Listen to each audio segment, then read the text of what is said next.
Hey guys, how's everybody doing? Sorry it's been so long since I uploaded a video here. Had finals at school, of course the holidays, got sick, so last 3 weeks or so haven't been the most fun, I guess you could say. But anyway, today what I've got here is a Smith Wesson Model 41 22 long rifle. Weapon is clear, no magazine in, move those off to the side. What we've got on it is a TruGlo little red dot. Pretty nice setup. But one of the first problems I ran into here when doing a Kydex holster for it is this big rail that's on top. Of course, I had to do something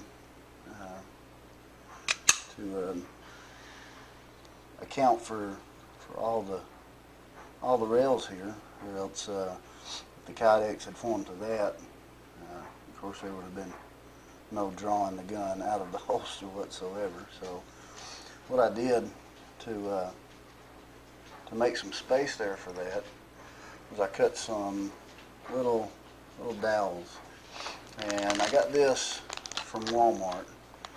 It's a little assorted sized round dowel set, and I think it was $1 or $2. It's got 2 of each size, 3/16, 1/4 inch, 5/16, and 3/8. So they come in pretty handy. But what I did is I cut 2, the 3/16, and I taped everything down on the sides here. So I had one on this side, and of course one on this side, and then I used, of course, the blue tape, taped it up. Well, before I taped it up, I used the 5/16 to take up some of the space here on the top. So it kind of looked like that, and then I taped it up.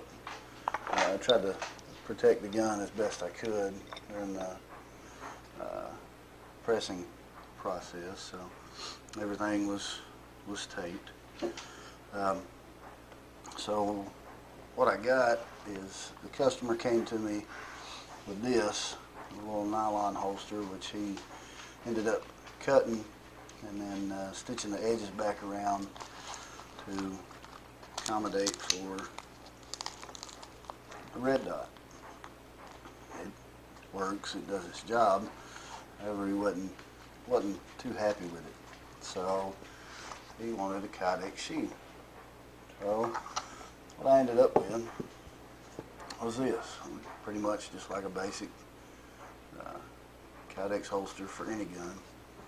What I had to do, of course, where those dowels were, took up the space there for the rail, and this is what I ended up with. Come out pretty good. Had a little bit of trouble dialing it in. Once I got it pressed out, instead of just making this bend in the holster where it would be normally, I actually came back and heated up the holster in this area, and actually used one of the little dowels and pressed it down to try to, that's on the screen there, to get all the way on the other side of the red dot there, trying to stay out of the way of it the best I could. And then once I got on the other side of it, of course I put the bend in, and everything works really well. I've got good clearance for the rail. Holster is really easy. It's nice and secure. All the retention is on the done with the trigger guard here. Doesn't shake. It is secure. This is going to be used in competition, so it does hold the gun pretty well. I don't want to shake it too hard though. It doesn't have to secure it that well for what it's going to be used for. So I just tried to get a decent amount of retention here, just so that, like I said, it's not going to not going to shake. So that's pretty much how it turned out. Like I said, I'm pretty happy with it.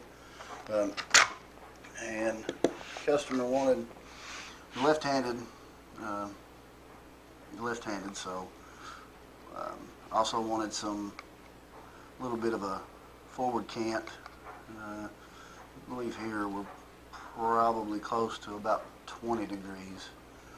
But if he's not happy with that, he can actually straighten it out a little bit or put a little bit more in there. And the way we accomplish that is these are regular 1.5-inch belt loops, and we've got a single hole drilled on one side and 2 on the other. And the way they're mounted right now is higher up on the holster, so the gun is going to ride lower. If he wants it to ride higher, he can actually take these off, flip them around, and they actually line up. If you see, we've got 2 holes on the bottom, 2 on the top, and if he switches it around, of course, this single Chicago screw will be on the bottom, and these 2 will be on the top, making this belt loop ride lower. So, he said if he wants to straighten out the can a little bit, he can adjust them down to kind of move this back and forth on the belt loop to accomplish that. These here are 3/4 of an inch tall, just standard belt loops, and that's pretty much it. You got all the edges polished out.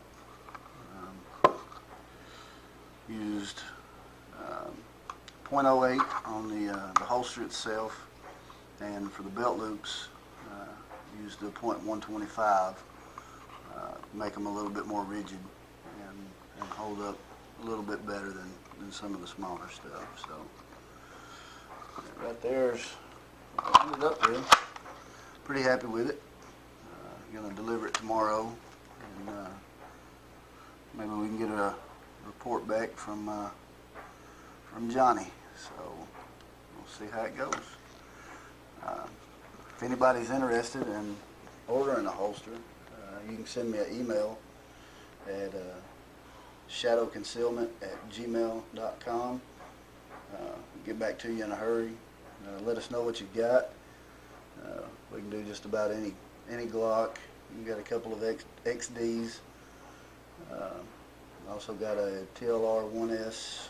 If you've got that, any other combination, just holler at us. Let us know what you got, and we'll get you hooked up.